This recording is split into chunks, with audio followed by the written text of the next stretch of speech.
Saudara, dugaan korupsi di maskapai penerbangan Garuda Indonesia kembali terungkap setelah Menteri BUMN Erick Thohir menyampaikan bukti hasil audit investigasi ke Kejaksaan Agung. Separah apa persoalan keuangan yang dihadapi Garuda Indonesia saat ini dan bagaimana temuan dugaan korupsi pengadaan pesawat ini terjadi? Kita bahas eksklusif bersama Menteri BUMN Erick Thohir. Selamat malam Pak Menteri, terima kasih. Malam Mas Aiman. Eksklusif di Sapa Indonesia Malam bersama saya hari ini. Malam. Terkait dengan, saya menanyakan betul, dugaan korupsi lagi, saya harus katakan lagi karena mantan dirut Garuda, Emir Syahsatar, tahun lalu baru divonis 8 tahun penjara dan denda 1 miliar rupiah. Sekarang ada korupsi lagi di Garuda? Jadi gini, konteksnya kan kalau kita ngelihat ketika kita mendalami sebuah restrukturisasi, kita tentu membedakan mana yang korupsi, mana yang kemahalan, mana yang lain. Nah, kita memappingkan dari situ kan memang jelas lesor kita itu termahal 28%. Ketika lesor kita mahal 28% dibandingkan airline yang 8%, tentu kita mesti cek kenapa kemahalan. Lesor ini penyewa pesawat penyewa ya? pesawat, Pemilik pesawat yang disewakan Garuda. Pesawat. Kan memang di dunia ini merek pesawat cuma 2, Airbus dan juga Boeing yang terbesar. Walaupun ada ATR dan lain-lain. Nah, dari situ kita ngelihat ada indikasi, makanya kita melakukan audit investigasi dengan BPKP. Jadi bukan kita melakukan, BPKP secara resmi. Ketika BPKP ngelihat ini ada temuan-temuan, makanya kita sama seperti Jiwasraya Asabri, kita melaporkan ke Kejaksaan. Anda juga yang melaporkan waktu itu? Ya, karena ini bagian dari tentu program yang kita sepakatin bersama Kejaksaan, program besar. Dan jadi terbukti dalam artian bahwa Jiwasraya dan Asabri seperti itu. Ada dugaan korupsi dan ada vonisnya kemudian. Ya, dan kita kan melihat begini, dalam melakukan transformasi BUMN atau bersih-bersih BUMN, kita tidak bisa bicara satu persatu, tetapi kan yang kita harus bongkar itu sistemnya. Nah, karena itu kita merupakan program. Ini program daripada bersih-bersih, dan di situ yang kita harapkan juga ada perbaikan daripada administrasi secara menyeluruh. Nah, kembali kayak Garuda, kenapa? 28%. Pesawat-pesawat lain hanya 8%, industri pesawat lain. Maksudnya maskapai lain? Maskapai lain. Lalu kedua kita lihat juga Garuda terlalu banyak jenis macam pesawatnya. Sehingga cara operasionalnya lebih mahal. Setelah kita kedalami juga banyak pembelian ini hanya beli pesawat, bukan justru rutenya yang dipetakan, pesawatnya apa. Jadi pesawatnya dulu baru rutenya. Kecurigaannya ada komisi dari semua itu? Seperti itu. Makanya ketika kita audit investigasi yang terbaru ATR 72600 ini juga indikasinya sama seperti yang sebelum-sebelumnya.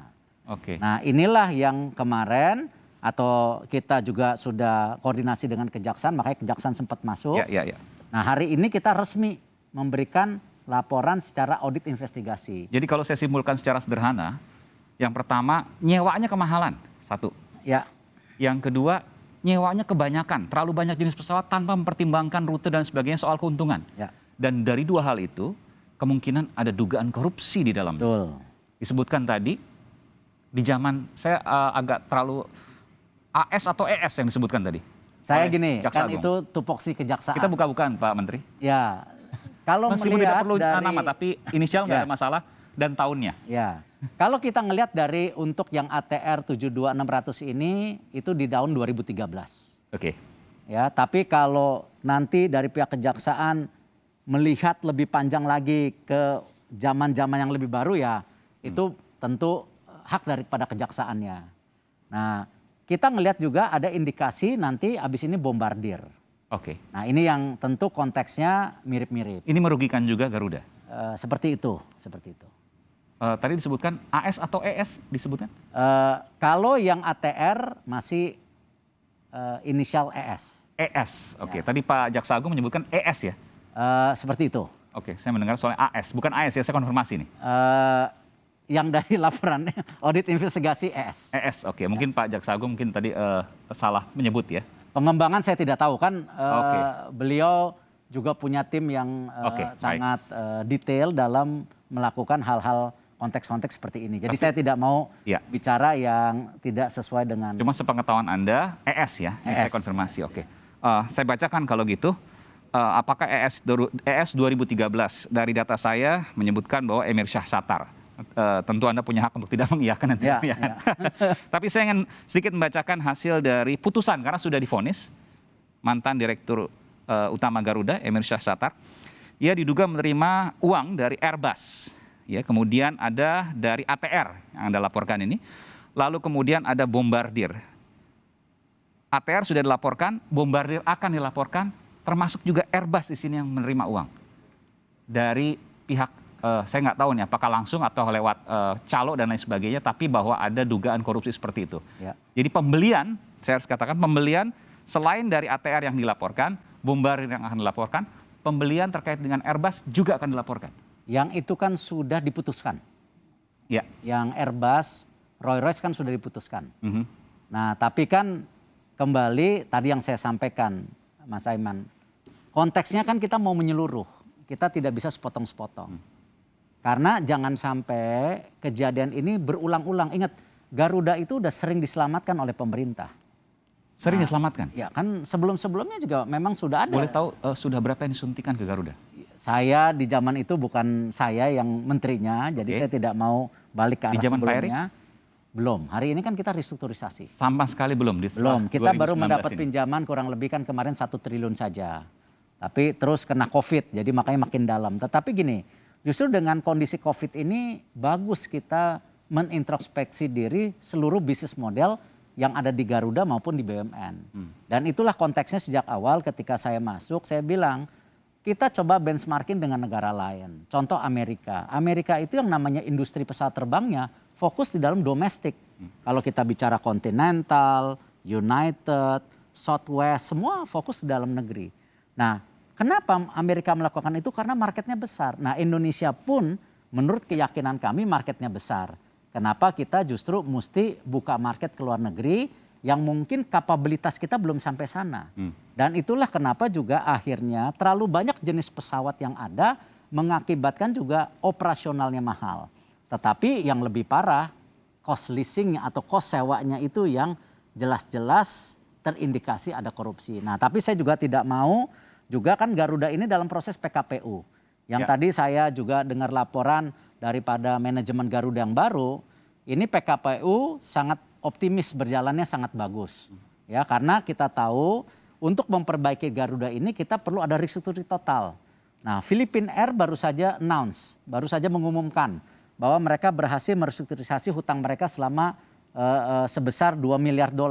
Nah, ini jadi ada harapan buat Garuda juga untuk hidup kembali kalau kita berhasil merestrukturisasi total. Tapi $2 miliar kan sekitar 30 triliun ya? Ya. Jauh sekali dengan Garuda yang hampir 200 triliun, betul? Ya, tapi kan tidak bisa juga apple to apple. Kenapa?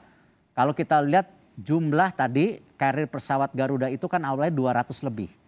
Lalu turun ke 135-an. Sekarang ini tinggal 142, hari ini yang terbang tinggal 35. Oke. Nah, ini yang kita juga harus jaga ekosistem daripada industri penerbangan nasional. Kenapa? Penerbangan nasional itu kan kurang lebih membutuhkan 400 pesawat. Sekarang dengan adanya Garuda hanya terbang 35 ditambah Citylink 40, kita juga jangan sampai nanti akhirnya apa? Ada harga tiket yang makin mahal. Ini kan eranya era ketidakstabilan.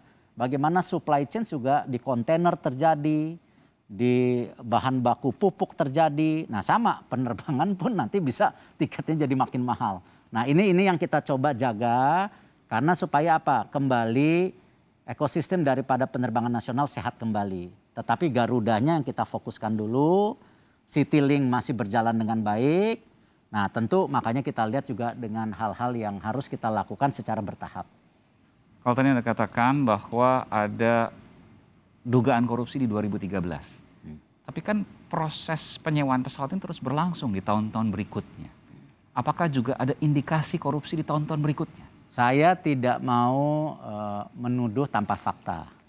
Tapi makanya tadi kan waktu kita bicara dengan pihak Kejaksaan Agung, kita ingin membuka sebesar-besarnya bagaimana tadi yang disampaikan Pak Jaksa Agung, restrukturisasi total Garuda. Supaya ini jangan ke depan kembali lagi seperti ini ketika ada manajemen-manajemen baru lagi.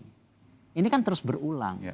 Makanya yang saya bilang sejak awal, apa yang kita lakukan kerjasama dengan Kejaksaan ini merupakan program besar. Ya. Jadi bukan hanya kasus per kasus. Kalau kasus per kasus, kita akhirnya seperti pemadam kebakaran yang selalu Ya. datang ke kasus-kasus. Karena begini Pak Menteri, ketika kemudian dengan mekanisme ini, dengan skema ini, maka kan rugi terus.